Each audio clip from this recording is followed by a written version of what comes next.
अभिनेता ऋषभ शेट्टी की आने वाली फिल्म जय हनुमान इस वक्त सुर्खियों में तो बनी हुई है, लेकिन ये रिलीज से पहले एक अलग तरह के कानूनी पचड़े में फंस गई है।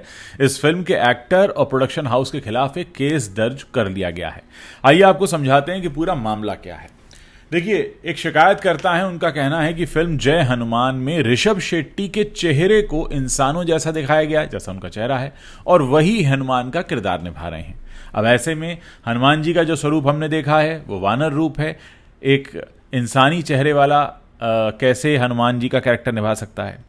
देखिए, हाईकोर्ट के एक वकील हैं ममीडल थिरुमल राव, इन्होंने मेकर्स और ऋषभ शेट्टी के खिलाफ ये शिकायत दर्ज की है। शिकायत के बाद माइथ्री मूवी मेकर्स के निर्माता रविशंकर और नवीन येरनेनी एक कानूनी लड़ाई में फंस गए हैं। याचिकाकर्ता ने मुकदमा तो किया ही है, साथ ही उन्होंने तिरुमल में रिसेंटली एक प्रेस मीट भी की। इस दौरान उन्होंने कहा कि नामपल्ली क्रिमिनल कोर्ट में उन्होंने जय हनुमान के खिलाफ केस दर्ज करवा दिया है।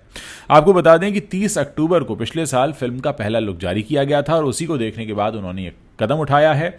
उनका कहना है कि इस लुक में हनुमान जी को वैसा नहीं दिखाया गया जैसा कि वो थे। उन्होंने कहा कि फिल्म के लुक में हनुमान जी ट्रेडिशनल रूप में नजर नहीं आ रहे हैं। इसके अलावा उन्होंने ये भी कहा कि मेकर्स ने कंटेंट और भगवान हनुमान जी पर फोकस न करके award winning actor Rishabh Shetty पर फोकस किया है और भगवान हनुमान जी को आपत्तिजनक रूप में दिखाया है।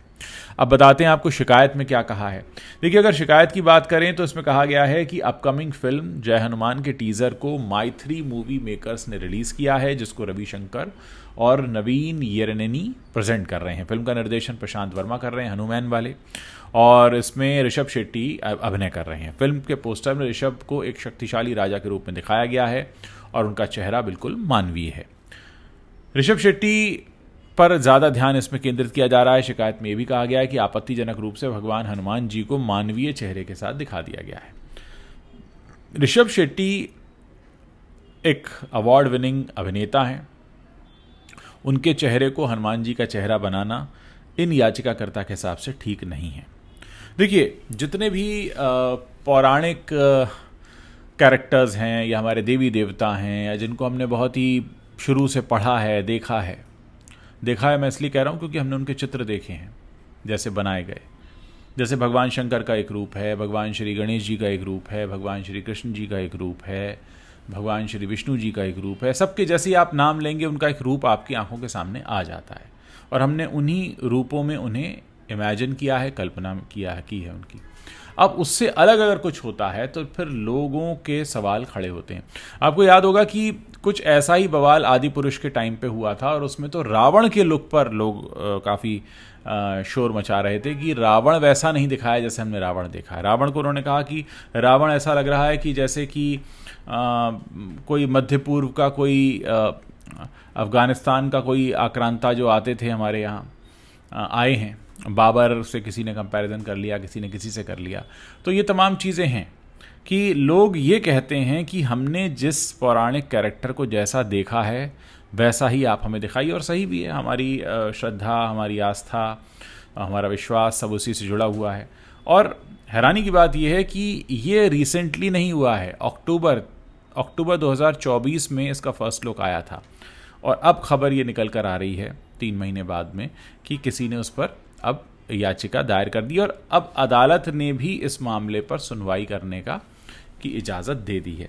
तो देखते हैं कि ये फिल्म अब तो लगभग बन गई होगी, इसमें अदालत क्या कहती है। क्या फिल्म रीशूट होगी या चेहरे पे कोई मास्क लगाया जाएगा या कुछ खास सीन होंगे जो रीशूट होंगे, या क्या जितना टीज़र में दिख रहा है पूरी फिल्म में ऐसा है। तो तमाम बातें हैं जो अब धीरे धीरे सामने आएंगी निकल कर, और ये उन लोगों के लिए भी एक सबक की तरह होगा जो लोग इस तरह के पौराणिक कैरेक्टर्स पर फिल्में बना रहे हैं कि आप इस तरीके का खिलवाड़ नहीं कर सकते। क्योंकि क्या होता है कि लोगों की आस्थाएं जुड़ी होती हैं। अब जैसे भगवान श्री गणेश जी को हम जिस रूप में इमेजिन करते हैं, हम उसी रूप में उन्हें देखना चाहते हैं। कल को कोई कहे कि उनका चेहरा बदल रहे हैं या भगवान श्री कृष्ण का चेहरा बदल रहे हैं, तो लोग उसको स्वीकार नहीं करेंगे। और आपको याद होगा कि आदि पुरुष में जो डायलॉग्स थे उनको लेकर बहुत बवाल हुआ था कि इस तरह की भाषा नहीं बोलते। तो हमारे दिमाग में एक बहुत चीज़ें क्लियर हैं कि हमारे जो पौराणिक कैरेक्टर्स हैं वो किस तरह की भाषा बोलते हैं, वो कैसा दिखते हैं, उनका रूप क्या है, उनकी भाषा क्या होगी, कदकाठी कैसी होगी, वो कॉस्ट्यूम कैसे पहनेंगे, सब कुछ क्लियर है। अगर मैं किसी भी भगवान का नाम यहाँ पर लेता हूँ, किसी भी देवता का नाम लेता हूँ, तो आपके दिमाग में एक छवि उभर कर आ जाती है।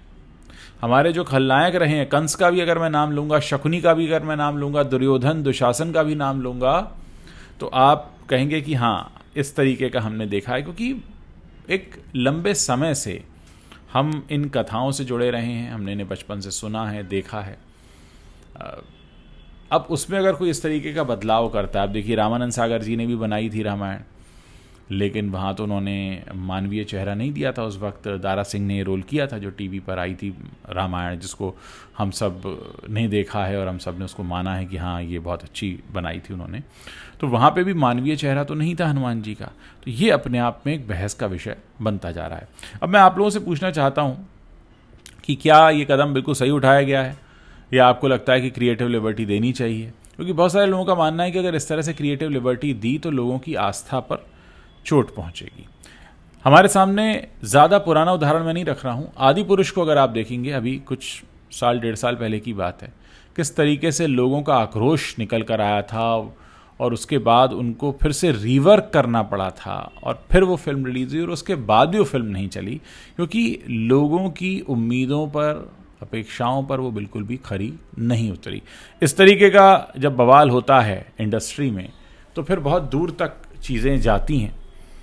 मैं आप लोगों के पास ही आ रहा हूँ इस सवाल को लेकर कि अगर आप किसी कहानी को देख रहे हैं, किसी फिल्म को देख रहे हैं और उसमें अचानक आपके सामने एक ऐसा चेहरा आ जाता है, ख़ासकर जो हमारे पूजनीय कैरेक्टर्स हैं या देवी देवता हैं या जिन्हें हम देखते आए हैं इतने समय से, उनके अगर चेहरे मोहरे में बदलाव किया जाता है या उनकी जो वेशभूषा है वो बदल दी जाती है, मान लीजिए भगवान शंकर जी हैं, उनको किसी अलग तरह से दिखाया जाए, तो आपको लगता है कि लोग एक्सेप्ट करेंगे?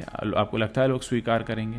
और अगर नहीं तो फिर इस फिल्म के मेकर्स ने क्या सोचकर ये किया होगा? क्या लगता है आपको, क्या सोचते हैं आप इस पर? क्योंकि जब ये इस तरीके की चीज़ें जब प्रदर्शित होती हैं सिनेमा हॉल में, तो जो एक माहौल बनता है उसके बीच में आपकी दिमाग में एक छवि चल रही है और एक छवि पर्दे पर चल रही है, वो जब मैच नहीं होती तो लोगों के मन में एक असंतुष्टि का भाव आता है। लोग डिससेटिस्फाई हो जाते हैं कि नहीं भाई, ये हमें हनुमान जी जैसे नहीं लग रहे या ये हमें भगवान श्री गणेश जैसे नहीं लग रहे, और फिर वहाँ से वो कनेक्ट छूट जाता है। और जैसे ही आप कनेक्ट छोड़ते हैं तो वो फिल्म के लिए भी नुकसानदायक है और बहुत सारे लोगों के लिए भी ये है कि हमारे आस्था पर और हमारे विश्वास पर यह सीधा एक बहुत बड़ा चोट है या झटका है।